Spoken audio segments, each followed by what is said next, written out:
Hello Big Geeks, welcome to the Craft Beer Channel. Today is a very, very special day in Craft Beer Channel, and in particular I think Johnny World. Pale Fire by Pressure Drop is one of these beers that I have loved for a long time, that is very important in my journey into starting the Craft Beer Channel with Brad, and indeed just loving hoppy beer. And today we have the honour, the absolute honour of brewing the first ever IPA version of Pale Fire here at Pressure Drop. So join us for an interview with the founders of Pressure Drop, a great chat with Sam, the head brewer, about how they put these beers together and how we put our beer together, and how hoppy beer is just about as good as brewing gets.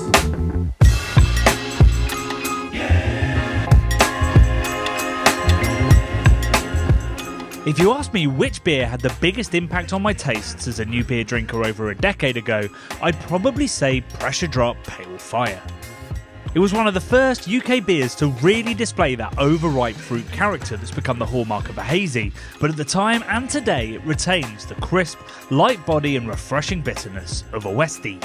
It was the beer I most wanted to see on tap when walking into a pub 10 years ago, and I still get excited when I see it. Back in 2014 when we did beer reviews, here's what Skinny Me said. Today I have me a half of what I consider perhaps the best pale ale I know. We've wanted to do a feature on the brewery for years and years, but the owners weren't too keen on being on camera. And they still aren't. Yeah, let's drink some beer. But it seems that the fact it's been a decade since CBC and Pale Fire were created was too good an opportunity to miss. As was my suggestion that we make an IPA strength version of this iconic beer. So this is the story of one of my favourite breweries, and then the 7.2% West Coast IPA we brewed in homage to its flagship beer. So we're going to take some runnings, right Sam? Let's do it. Let's take some first runnings. Let's do it. Looking nice and bright. So You'd hope so. It's West Coast. I'm sure we'll add some haze with some hops, but it's looking pretty good, huh? Let's see what it's like. Looks like Pale Fire to me. Time for some brewer's breakfast. Amen. No scotch today, though.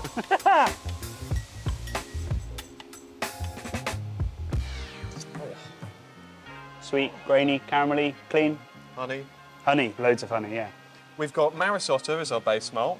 Then we've got a little bit of wheat. We've got 5% wheat, 3% Caragold, and 5% dextrin. Yeah. And we kind of chatted back and forth, but we were like, Pale Fire is a bit of a legendary beer for us. It's like our home base. And we were like, let's just make a bigger version.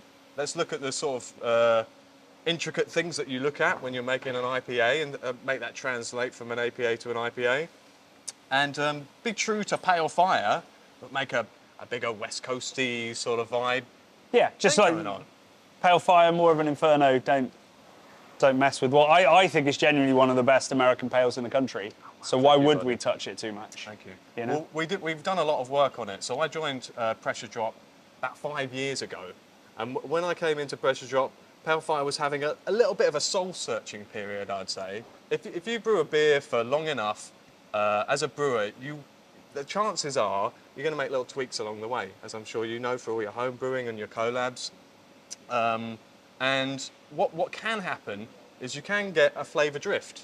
So you can get the flavours can drift, and then it can be really hard to go back and taste what was, you know, your prime Pale Fire. We can't taste Pale Fire from 10 years ago, even if we wanted to. I guess you have to pull it back to what do you want the beer to be? What is it? If things aren't working out and you're not getting the sort of, you're not getting the pop in hop character, and it's not presenting in the perfect manner, you have to look at every aspect of the brewing process, and you have to ask yourself, what is it? What is it? Yeah, because I guess you could get too close to it and sort of lose sight of what it is to people out there and what it is to you guys here. Yeah. So we started paying really close attention to all our raw materials.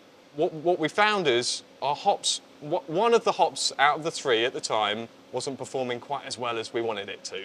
Should have been, I'm not going to name the hop, I won't name and shame. This hop should have been very orangey, citrusy, fruit forward and juicy, and it was coming through a little bit woody, a little bit musty, and we couldn't quite figure it out. And it was kind of, sometimes Pale Fire would be really great and popping and lovely, and other times it wasn't at any point bad. Flat aroma-wise, It was just a bit flat. It wasn't kind of jumping out of the glass the way it should. So then we thought, what can we do to ensure that the quality on the hops is always there? And we work with some amazing suppliers. We work with some amazing, the best in the world when it comes to hops. And we have to remember that hops are a natural product. They vary year on year, and farms in the States are massive. As you guys know, they can be 1,000 acres, they can be square miles. So, and they're spread, like Yakima is a large area. So even though you might get, say, mosaic grown in 2 different farms, they might be quite far apart. And then the microclimates and all the other variables that the processing that those particular plants are doing, and exactly, yeah, the picking windows. So it's up to the farmer to decide the picking windows. Things like the kilning temperature, things like how it's packaged and how it's processed. They can all lead to like variations in what you get in your glass, in your beer at the end of the day, and what you smell in the hops. So now we've upped our game there. It took us a while to get there. It took us maybe about a year of R&D and trying to improve things. And we landed in a place where every bag of hops that we get and we use at Pressure Drop now, every single 5 kilo bag, we're popping that bag, we're doing an initial sensory on it, we're grinding the hops in a little grinder, and then you'll see the grinder later. Yeah, I know what kind of grinder you're talking about. Yep.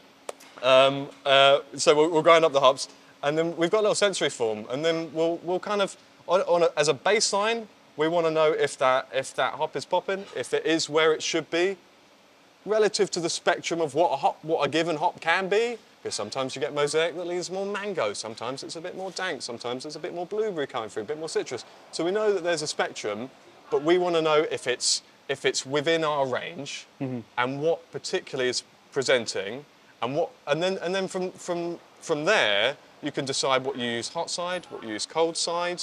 Maybe you can look at different formats. Maybe you can look at different ratios between the other hops in your beer. And then we've got a record of it as well. So you know when those hops, and where they came from and what they presented at. Exactly. So does that mean even within Pale Fire, there's still constant tweaks? If you pop a bag and it's like, this is super blueberry, there might be a little tweak you make so that you still get, say, the tropical fruit character. Yeah, so I mean, that would normally come through when we're changing lots. Yeah. So kind of our approach is we kind of like a layered approach when it comes to different formats, and also working with different suppliers, I guess. But so, I mean, from what you're saying, like, it does feel like Pale Fire is a very mosaic-led kind of beer. It is that kind of Wrigley's juicy fruit, that blueberry, that, ever so slightly dank, sweaty kind of character to it. Exactly, yeah. And that, when we talked about doing this recipe, that was very much a thing that was not ring fence, but we wanted that. You wanted that character to sing through whatever we did. Yeah, we wanted to ensure that sort of, it was mosaic forwards. It was at this point that, even after a whole email chain of tweaks over many months, we dug deep into the detail, all of which I'm gonna fast forward. Basically, the malt bill had already been just scaled up, and the house yeast was a given, but hop bitterness, quantities and proportions all needed to be figured out. So after agreeing to an IBU of about 35 to balance the estimated FG of 10-13, we decided we needed to appraise the hops. To get them on our hands, in our faces, up our noses, and eventually into the beer. We got Mosaic T90s from YCH, Mosaic Lupo Max from Bar Pass, both fresh crop. So we'll do a little bag open, see what it's like on the open. But yeah, we'll just sort of see maybe what sensory characteristics we pick out. And the big one is it or is it popping? Yeah. Do you want to have the first smell, Johnny? Yeah. Blueberries, licorice, overripe mango. Nailed it. Yeah. Nailed it. Bit of grapefruit in there. Definitely getting the blueberry character in the mango. Now, so we got the same hop, we got Mosaic. Slightly different format. So this is Lupo Max. So Lupo Max is a slightly more enhanced palate than a T90. I'm not sure exactly how much vegetable material they've removed, but it's more, less. Well, there's less left, there's more removed. Yeah. That's it, yeah. So slightly more concentrated.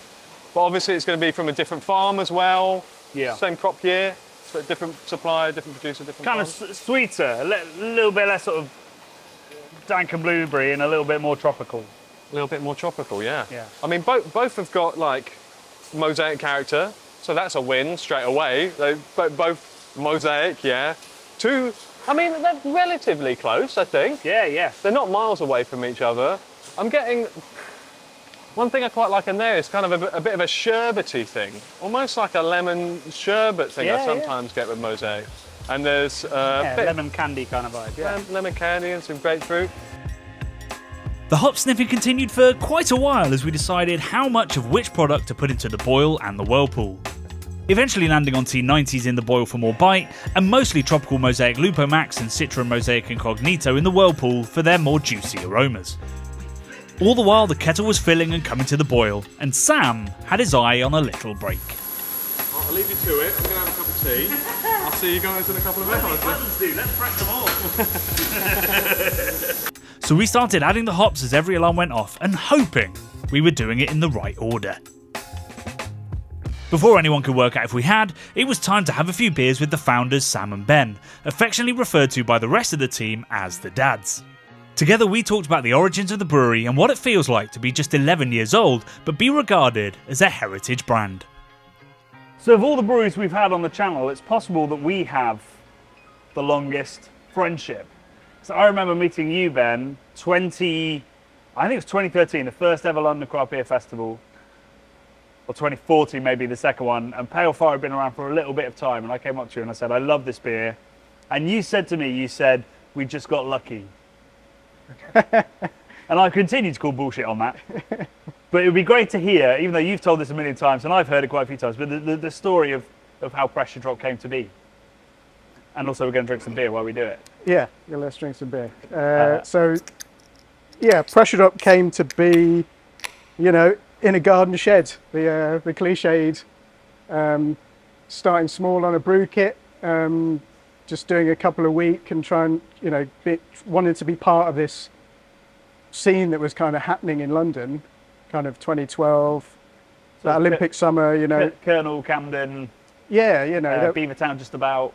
There was not much choice back then, you know, if you wanted a really good pale ale, you know, everyone was trying to get hold of Sierra Nevada or copy that or try and brew that, you know. Still chasing the holy trinity of Anchor, Sierra and Brooklyn. Yeah, you know, the first page on the homebrew book is Sierra Nevada clone. We were doing that, very small scale, the three of us, myself, Sam and Graham, and kind of tweaking it and learning how to brew, you know. We'd never brewed before, we weren't homebrewers particularly, we just wanted to see if we could make these wonderful beers that we were trying at the bars and that people were talking about. Started doing that full time, but still on a very small kit, on a 50-litre Braumeister kit.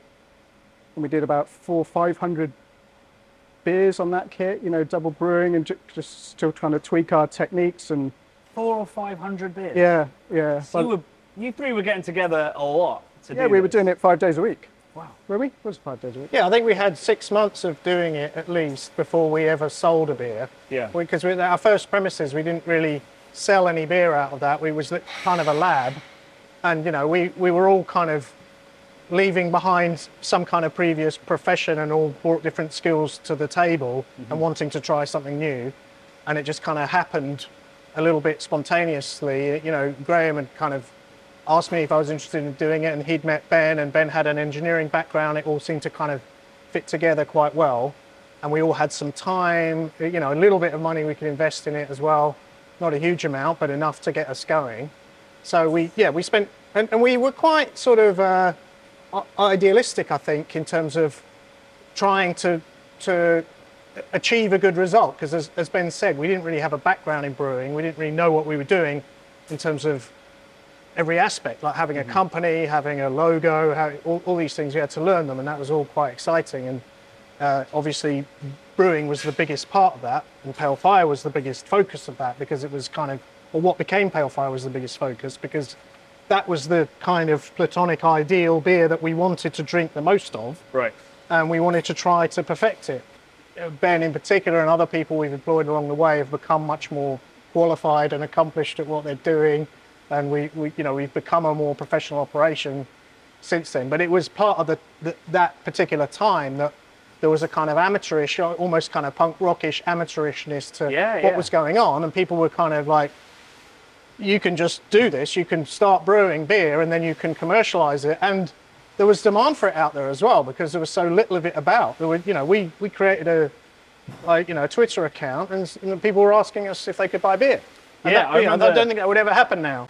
And we were kind of serious about it, we didn't come from an expert background, but we were serious about improving, and we were serious about trying to, as the cliche goes, and we've said 100 times, make the beer that we wanted to drink. And that's how we've always described Pale Fire. Yeah. And that's what we were trying to do at that time. And we still are doing that, arguably. Yeah, I mean, well, so you must want to drink a lot of beer, because there's a lot of styles, a huge range of beers. So this is just what's available at the tap today that we've just laid out, with the incredible work that Sienna does, and we'll dig into what she does for you guys in a bit. But it feels like you guys you've been around for, 11 years now. You've been on a big old journey, because craft beer obviously has, and been breweries maybe just over the road from you guys that have grown to huge sizes, sold. The original people aren't at all involved really anymore, and you sort of kept plugging away with what I think is very much a kind of craft ethos, which is, like you say, brewing the beers you want to drink, experimenting, constantly tweaking. Pale Fire I think has gone through not entirely different recipes, but lots of iterations and little tweaks, and then embracing what comes along as well, because you guys didn't do anything hazy until 2019. Yeah, we were a little late onto the haze train. Yeah. And we bumped into some guys from Verdant who kind of encouraged us a little bit. I guess we were kind of not traditional, but we were doing much more kind of West Coast styles and focusing on those. And we had a few interesting ones. We had Wu Gang, Bayleaf, Hefeweizen, which we still do every year. So I think we got kind of the best of both worlds as brewers, anyway. That we get to do all these specials, and some of these are reoccurring beers that we do once a year, and some of them are brand new, so we can have all the fun by doing different hop combinations and putting herbs in beers and things like that, but at the same time we can really focus on perfecting a beer like Pale Fire, or maybe Bosco, an IPA we brewed for about the same time, on not as regularly. So yeah, I think we don't try and play both things, but we wanted to have kind of flagship regular beer that people can get all year round, and then also some more interesting things that people who still want to go and try a different beer every week can come to the tap room and try those things. Just sort of where craft beer sort of landed. You have to be brilliant at both worlds these days. You have to have that core beer, and you have to be able to come to the tap room and have this mad array, which can't be a small challenge for you. It's a challenge making new beers all the time, of course, but it's also great fun. Times where I'm stressing out about it, I haven't got the right ingredients, or I've got to get some different hops or something. I remind myself I'd rather be doing that than making the same two beers every day. Having over a decade of, I'm going to use the word heritage behind you, means that maybe when the pandemic came, you're a little bit better set than most people. But I guess on the other side of it, we have, even in today's world, we have new breweries popping up, new styles, huge innovations happening. Where does that sort of leave a brand that's, to a very real extent, and I mean this in the nicest way when I talk to people, sometimes people don't understand that Pressure Drop does all of this as well. Is there sort of a conscious effort to be amongst those new sort of very flexible breweries? I don't know. You can't be new forever, right? We're kind of, we're happy and confident in that we've been doing this for, like you say, 11 years now. It's been a long 11 years. It's been great fun. We want to do 11 more. But when I think about Pale Fire, as an example, there's not many beers that I can think of that are that old in the kind of new craft scene, anyway. Most core beers have either changed beyond recognition or have literally, many of the breweries that you started with now would have had core ranges that probably don't exist anymore. They went through that phase 3 or 4 years where it's like, you don't need a core range, and they went, okay, bye. And you guys kept stuck to your guns, because you need something people remember you for, I guess, to some extent. I think so. But yeah, we do think about that, like how do we have longevity without wanting to take over the world? Because we have never been that kind of brewery. We've never had that level of ambition. When we started out, we just wanted to have something that was well regarded and people enjoyed, and that was sustainable, and that would provide us and the people who work with us with a good living and a good quality of life. That's what we wanted at the start, and that's what we still want now. You know, we'll retire one day. I'd like it if pressure drop still existed and, you know, did all those things in the same way. But it's something that you kind of have to think about after 11 years. And we don't necessarily have all the answers to that. We're happy to still be doing what we're doing and be still standing and still be appreciated by the customers that we have. Mm-hmm. And still making those almost reactionary tweaks every now and then. Like, it's been great working with Sam, and you know, little tweaks on the fly as we go, as we make decisions or get inspired by what we were sniffing. Like that is an element I think that's disappeared a little bit from a lot of breweries. We're a small team. We only got 9 people here. You know, and even a few years ago, we were looking around at some of our peers and they had 50 employees or even 100. And we were kind of, you know, Ben and Graham and I would sort of be like, how do people cope with that? How do they manage it? We never wanted that. Obviously, as you grow a bit, you have to hire people, and you know, we've hired a lot of people who've brought huge things to the table and improved us immeasurably. Yeah. So it's not just us anymore. Talking of bringing huge things to the table, so you know, the look of your brand has in some ways not changed at all. Like, that logo's been there since the very beginning, right? Mm-hmm, mm-hmm. But in terms of like the breadth of the branding and the ideas that go into it, you know, I'm endlessly excited and amazed whenever Sienna comes out with like an image of some kind of animal, and you're just like, okay, so this is going to be the next week like of my a lizard social or media. A crab or something. Most recently, a legendary lizard, and had like 6 of them appear on my Instagram feed endlessly, and then out comes a beer. Yeah.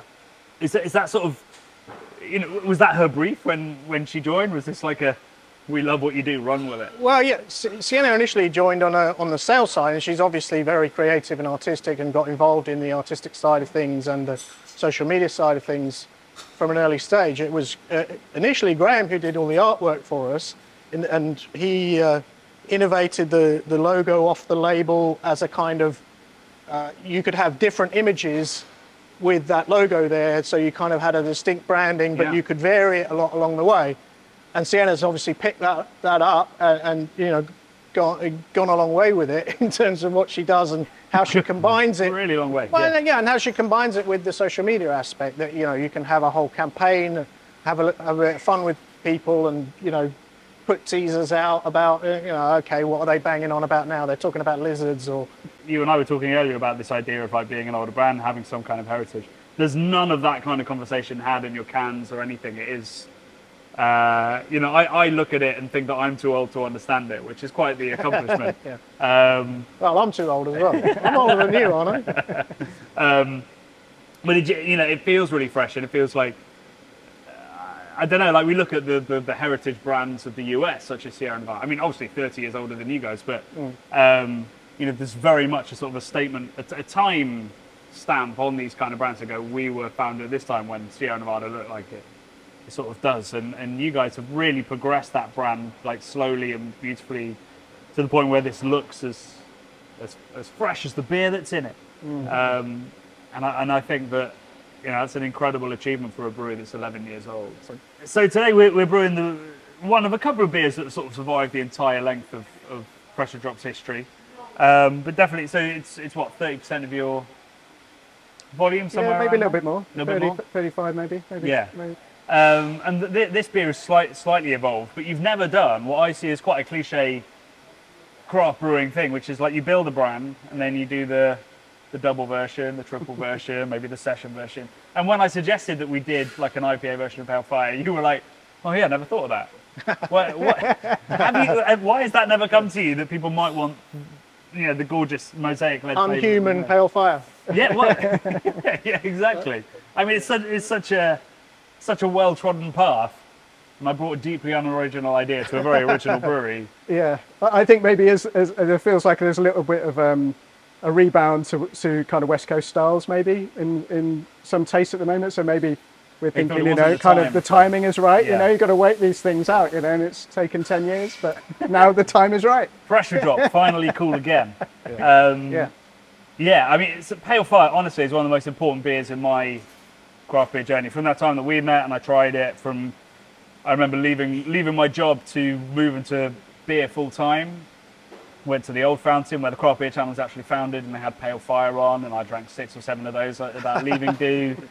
Like it's been this ever-present thing in craft beer culture and in the craft beer channel, and it's a genuine thrill that, you know, for me to look at the brew sheet, edit the brew sheet of this extra version, and also to then, you know, drink this with you guys and celebrate what is essentially a decade of brewing Pale Fire, a little bit longer. So yeah, thank you very much for all the joy that you've brought me and Brad over the years. Thank you. Yeah, thanks for coming down. Thanks for everything you do as you well. guys get to retire. You guys are a massive part of the whole scene as well. And Yeah. you're huge contributors to it, you know, thank you very much. throughout. We watch all the videos. Yeah, well, all the ones I'm tasting macro beers We blind. put them on I the hear. screen there. It's mandatory viewing for the whole team. Yeah, well, thanks so much for having us. Really appreciate it. Cheers. We'll see you at the fest. Cheers. Cheers. Our brew day with Pressure Drop was one of the most fun and educational days I've had in the industry for a long time, and all that remained was to see if the beer could live up to the memories of brewing it. Suffice to say, it could. So what an incredible experience that was. It really felt like my whole career, or certainly my craft beer journey, had gone full circle there. One of the beers I absolutely loved right at the start of me getting into beer culminated in me finally brewing a double version of that exact beer.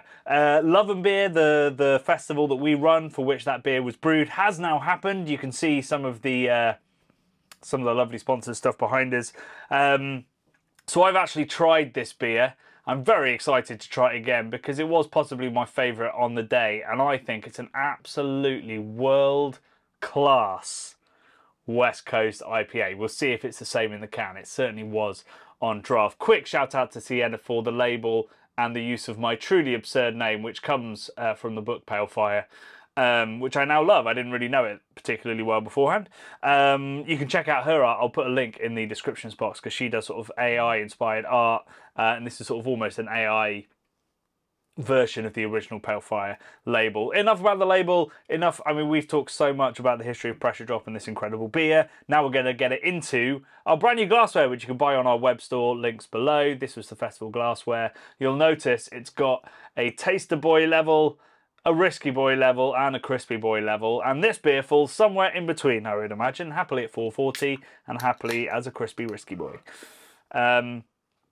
So the first thing to note is this beautiful colour, which is slowly going to settle out for you to see. It's a gorgeous burnished gold, exactly what a West Coast should look like. Just look at that. Pin bright as well, which I'm really, really excited about. That made me very, very happy when I saw it on the day at the festival. Makes our glassware look even more beautiful, designed by Brad, of course. It's bang on crispy boy. Right, let's get some aroma.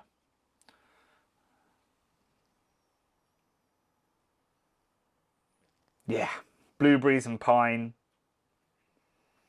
Really zesty as well. That kind of lemon zest that Sam was talking about comes through as well. It's a really, really aromatic beer and takes me straight back to sniffing that, sniffing those bags of hops a couple of weeks ago. This is the aroma that I associate with like 10, 11 years ago with our trips to the West Coast, visiting like Russian River, Cellar Maker. Damn, it's just incredible. It's exactly what a West Coast IPA should smell like.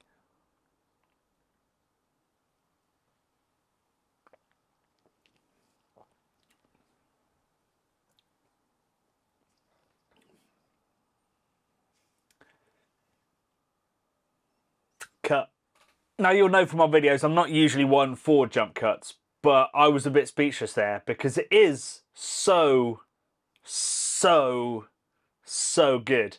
Right up front there's loads of honey and sweetness, and then like tiny little daggers start attacking your tongue, like loads of bitterness, like bright sharp carbonation, like combined to make it a really prickly kind of beer and just cut right through that sweetness. And then you swallow, and as you breathe out you get pine and blueberry and mango and grapefruit and a little bit of honey and caramel again, and then it's gone.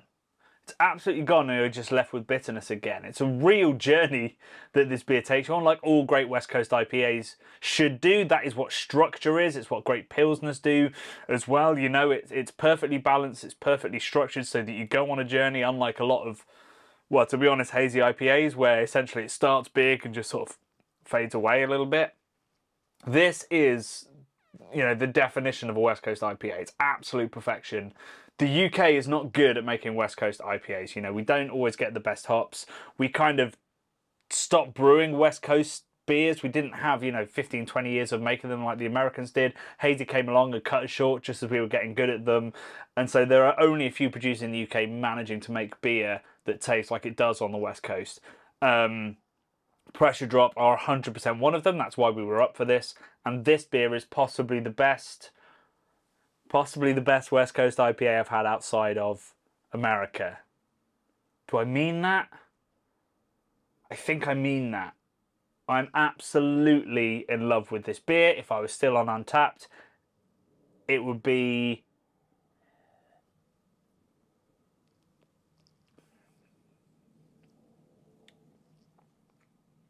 It would be 4 point. The only thing I would say is it could just be that tiniest, littlest bit crisper on the finish. There's a little oiliness that's left over. Not quite sure what that's from. I don't mind it. I don't hate it at all. But just the international beer judge of mystery in me is just saying, what's that little kind of oiliness on the finish? Otherwise, it is perfection. Perfection. So yeah, a huge thanks to everybody who came to the festival, and endless thanks to the Pressure Drop folks for getting us involved and as being part of this. It's a very special moment for me in my career, and for Brad too, and it's an incredibly special beer as well.